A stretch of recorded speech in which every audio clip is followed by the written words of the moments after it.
smo sakali da pobjedimo i došli smo ko pobjede, pokazali našu snagu kako što ima Vardar i ok, za jučer smo svi zadovoljni, ali život ide naprijed i imamo finala protiv Vespre.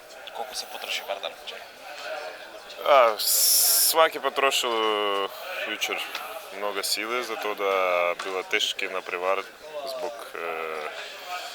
ambijenta i zbog mislim, to je uvijek kad igraš sa Zagrebom u Hrvatski, to je uvijek teško.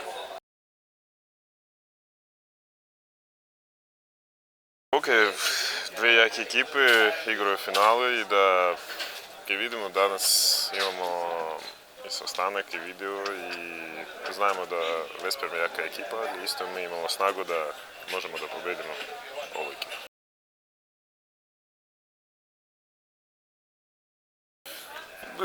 Ja ne bih rekao da ima neki problem s odbrane.